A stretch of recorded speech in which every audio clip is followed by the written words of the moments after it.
The Dead Water Chronicles, Cecil Hotel's Darkness Manifest. Prologue, The Watching Place. Los Angeles, 2013. They say certain places in this world stand as magnets for darkness. Not physical darkness, though God knows the shadows grow longer within their walls, but a spiritual darkness. A moral darkness. A darkness of the soul that seeps into concrete, plaster, and steel until the very building itself becomes something else. Something hungry. I've written about haunted places for more than 20 years. Derry. The Overlook. The house on Neibolt Street. But fiction pales before reality, and reality has no more perfect nightmare than the 14-story monolith looming at 640 South Main Street.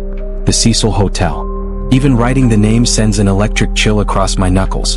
In downtown Los Angeles, nestled in the district now branded Skid Row, the Cecil has stood sentinel since 1927. A place built for grandeur that instead found infamy.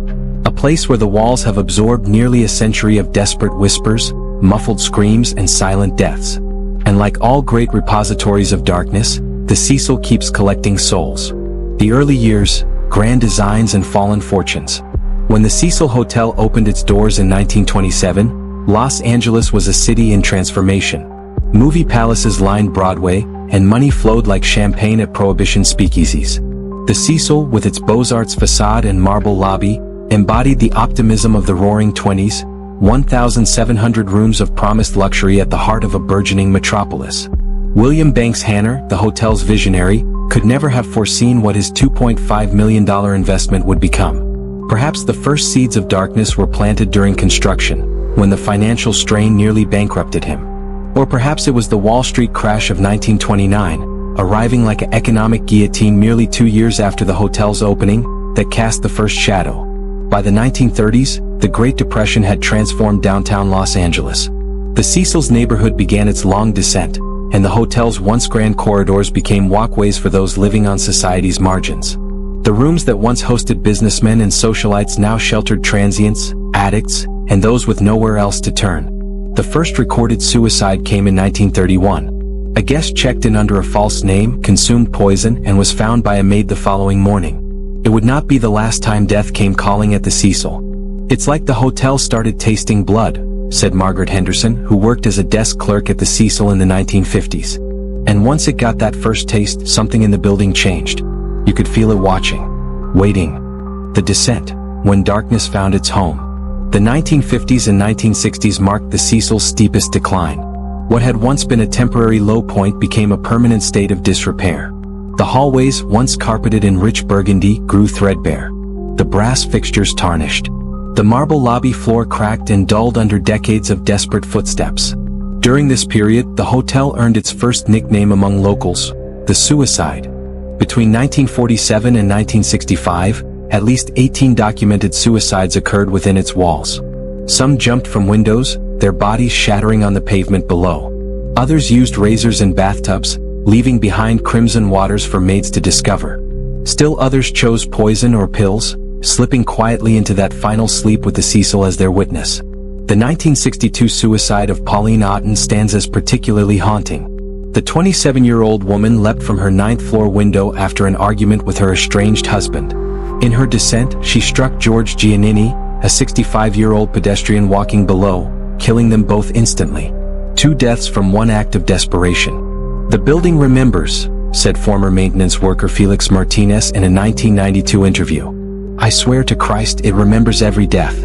Sometimes I'd be fixing a radiator in room 514, where a woman cut her wrists in 59, and the pipes would make this sound.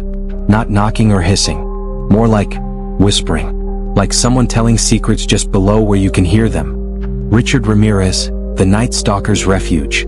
If the Cecil Hotel merely collected the deaths of the desperate and despondent, perhaps its story would be merely tragic. But the darkness that took root went beyond passive collection. Something about the Cecil began to attract active agents of horror. In 1985, Richard Ramirez took up residence at the Cecil Hotel. For $14 a night, he secured a room on the hotel's top floor, a perch from which he could plan his reign of terror across Los Angeles. Between June 1984 and August 1985, Ramirez murdered at least 14 people, assaulted dozens more, and kept a city paralyzed with fear. What's most chilling about Ramirez's stay at the Cecil isn't that the hotel housed a killer. In Skid Row that was hardly remarkable, but how perfectly the Cecil suited his needs. He would return to the hotel covered in the blood of his victims, strip naked in the back alleyway, and walk through the lobby to his room wearing nothing but his underwear. In a building where residents had learned to mind their own business to survive, no one asked questions. No one reported the strange man with the bloody clothes. The Cecil, it seemed, had become complicit. "You've got to understand what the Cecil was by the 1980s, explained retired LAPD Detective Fernando Salazar. It wasn't just that management looked the other way. The whole building had developed this ecosystem of misery. People there were surviving day to day. Looking too closely at your neighbor might get you killed. So Ramirez found the perfect hunting ground, a place where predators were just another part of the landscape." Former residents from this period describe an atmosphere of palpable malevolence. Rows of missing persons flyers would appear taped to the lobby walls, only to vanish days later. Screams in the night were met with silence. The collective agreement that whatever happened behind closed doors stayed there. The Cecil had transformed from a failed hotel to something more sinister, an incubator for darkness. Jack Unterweger, the Cecil claims another killer. History has a way of repeating itself, particularly in places where the boundaries between ordinary reality and nightmare have worn thin. In 1991, Austrian journalist Johann Jack Unterweger checked into the Cecil Hotel while on assignment for an Austrian magazine to write about crime in Los Angeles. The irony? Unterweger was himself a convicted murderer who had been released from an Austrian prison after serving 15 years for killing a woman. What authorities didn't know during his stay at the Cecil was that Unterweger had already resumed killing after his release. During his time in Los Angeles, he murdered at least 3 sex workers, adding to the growing list of bodies he would leave across Europe and the United States. Like Ramirez before him, Unterweger seemed drawn to the Cecil, selecting it from countless hotels across Los Angeles. Was it coincidence that brought another serial killer to the same hotel? Or was something in the building calling to those whose souls were already stained with darkness? There's a theory in paranormal research called teleological resonance, explains Dr. Eleanor Mercer, professor of parapsychology at Columbia University. The idea is that locations can develop a kind of psychic energy that attracts similar events. A place where many suicides occur becomes more likely to attract suicidal individuals. A place where violence has happened becomes a magnet for violent souls. It's as if the fabric between worlds gets thinner in these locations. Whether through resonance or coincidence, the Cecil continued its grim collection of horrors throughout the 1990s and early 2000s. By the time the new millennium arrived, the hotel had accumulated a body count that placed it among America's most notorious buildings. Water dark as night, the Elisa Lam mystery. We come now to the case that would cement the Cecil Hotel in the pantheon of American nightmares. The disappearance and death of Elisa Lam in 2013 represents the Cecil's darkness distilled to its purest form. A mystery so profound, so resistant to rational explanation, that it pulled the hotel from local infamy into global consciousness. Elisa Lam, a 21-year-old Canadian student traveling through California, checked into the Cecil Hotel, by then partially rebranded as Stay on Main, on January 26, 2013. 5 days later, she disappeared. What happened during those 5 days, and in the days that followed, defies easy explanation. The last confirmed sighting of Lam came from the hotel's elevator security camera, capturing footage so disturbing it would eventually be viewed millions of times online. The 4-minute video shows Lam entering the elevator, pressing multiple buttons, then appearing to hide within the car, occasionally peering out as if watching or hiding from someone in the hallway. She makes strange, jerky hand gestures, steps outside the elevator, waves her arms in seemingly random patterns, then disappears from view. Throughout the encounter, the elevator door remains open abnormally long before finally closing. For nearly 3 weeks, Lam's whereabouts remained unknown. Then came the complaints. The water tastes funny. The shower runs black. There's no pressure. Hotel guests began reporting problems with the water supply. Maintenance workers were dispatched to investigate, climbing to the roof where the Cecil's 4 1,000-gallon water tanks stood. Inside one tank, they found Elisa Lam's body, floating face up in the water that had been supplying the entire building. More disturbing still were the circumstances. The water tank's hatch was closed. The hotel roof was protected by alarm-equipped doors and locked access points. How Lam reached the roof, opened the heavy tank lid, entered, and somehow closed it behind her has never been satisfactorily explained. "I've worked homicide for 22 years, said Detective Tim Marcia of the LAPD in a 2018 interview. The Lamb case is one of those that keeps me up at night. The most logical explanation, suicide, requires accepting a series of near-impossible physical scenarios. The second most logical explanation, murder, requires accepting an even more improbable sequence of events. That leaves us with what? The coroner eventually ruled Lamb's death an accidental drowning, citing her history of bipolar disorder as a contributing factor. But this clinical determination does little to explain the elevator video, the closed hatch, or the most disturbing aspect of all. For nearly 3 weeks, hundreds of Cecil Hotel guests had been bathing in, drinking, and brushing their teeth with water in which Elisa Lam's decomposing body floated. The hotel literally fed her death to its guests, wrote journalist Kelly Chin in her 2015 investigation of the case. If that's not a metaphor for what the Cecil has been doing for nearly a century, consuming death and distributing it throughout its system, I don't know what is. The reputation manifest, when legend becomes reality. The Elisa Lam case might have remained merely another tragic chapter in the Cecil's dark history were it not for the timing. Unlike earlier deaths at the hotel, Lam's occurred in the age of YouTube, Reddit, and internet sleuthing. The elevator video went viral, spawning countless theories, documentaries, and amateur investigations. Suddenly, the Cecil's darkness wasn't just a local legend, it was a global phenomenon. Netflix's 2021 documentary series Crime Scene, The Vanishing at the Cecil Hotel, introduced millions more to the building's curse. Director Joe Berlinger approached the material not just as a true crime story but as an exploration of how places become mythologized, how tragedy compounds tragedy until a building like the Cecil becomes something more than its physical structure. It becomes a symbol. The hotel is essentially a character in the story, Berlinger explained. Its history created the conditions under which Elisa Lam's death became something more than a sad accident. It became, in the public imagination, the latest manifestation of some ancient malevolence. This transformation, from tragedy to legend, is perhaps the most insidious aspect of the Cecil's darkness. Each new death or disaster builds upon those that came before, creating a narrative weight that bends reality around it.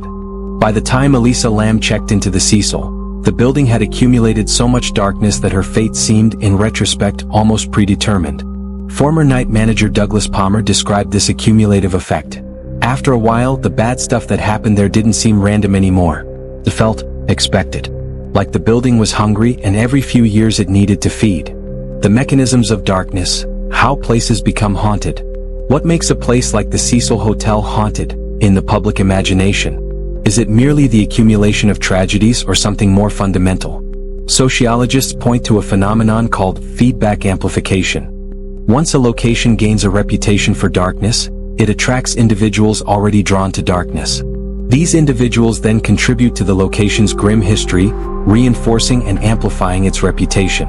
The Cecil began this cycle through economic circumstances, its decline into a budget hotel in a dangerous neighborhood. But over decades, this practical reality evolved into something approaching mythic status. Architectural psychologists note another factor: the Cecil's imposing design. Its narrow corridors, high ceilings, and aging infrastructure create what researchers call spaces of dread, environments that naturally produce anxiety and disorientation. The building's very bones seem designed to unsettle. There are buildings that feel wrong even before you know their history, explains architectural psychologist Dr. Martin Horvath. The Cecil has long corridors that create disorienting sight lines. The windows in many rooms are positioned to limit natural light. The original plumbing creates constant ambient noise that registers just at the edge of human hearing. These features alone would create unease. Add the knowledge of what happened there, and the mind begins manufacturing threats from shadows. Perhaps most significant is the power of narrative itself. We humans are storytelling creatures. We impose pattern and meaning on random events. Once enough tragedy accumulates in a single location, we begin to perceive not isolated incidents but a coherent narrative of darkness. A curse, a haunting, a malevolent presence. The Cecil Hotel has become a physical nexus for our collective nightmares, a place where we locate our fears about urban decay, mental illness, violence, and the fragility of human life. The Cecil today, darkness rebranded. In 2017, the Los Angeles City Council designated the Cecil Hotel a historic cultural monument, ensuring its physical preservation even as its reputation continues to evolve. After numerous attempts to rebrand, including the partial conversion to Stay on Main that was in effect during Elisa Lam's stay, the building underwent a $100 million renovation in 2021, reopening as affordable housing units. Does changing a building's purpose change its essential nature? The current owners hope so. The redesign eliminated the water tanks where Lamb's body was found. The infamous elevator was modernized. Even the name Cecil has been downplayed in marketing materials. Yet the darkness remains in public consciousness. Tour guides still point out the building to horror-seeking tourists. Online forums continue debating the Elisa Lam case. Netflix's documentary ensures that each new generation will discover the Cecil's grim legacy. "You can change the carpet, paint the walls, even change the name," said paranormal investigator Rebecca Miles, who conducted an unauthorized overnight investigation of the Cecil in 2019. But energy like that doesn't dissipate. It's in the foundations. It's in the spaces between walls. It's waiting. Epilogue: the darkness that remains. I've spent my career writing about haunted places, fictional towns and hotels where malevolence takes physical form. But the Cecil Hotel reminds us that reality needs no supernatural embellishment to horrify. The true darkness at the Cecil was never ghosts or demons but the very human capacity for despair, violence, and indifference. If the Cecil Hotel is cursed, its curse began not with some ancient burial ground or occult ritual but with economic depression, urban decay, and societal neglect. The real horror of the Cecil isn't that it's unique but that it represents thousands of similar locations across America. Places where those on society's margins live and die unnoticed. Yet something more remains. That feeling visitors report, that sense of being watched, of corridors that seem longer after dark, of whispers that might be pipes or might be something else entirely. Perhaps the greatest mystery of the Cecil Hotel is how a building constructed from nothing more than concrete, wood, and glass could absorb so much misery that it begins to radiate it back into the world. The Cecil stands today, its windows still gazing out across downtown Los Angeles like hundreds of unblinking eyes. Whatever renovations come, whatever new names are bestowed, those of us who study darkness know the truth. Some places become more than their physical structure. They become monuments to our collective shadows. And the Cecil Hotel, whatever it may be called in future years, will always remain Los Angeles's most perfect nightmare. A place where darkness found its home and settled in to stay. As I finish writing this account, I feel a familiar chill across my knuckles. Not from the Cecil itself.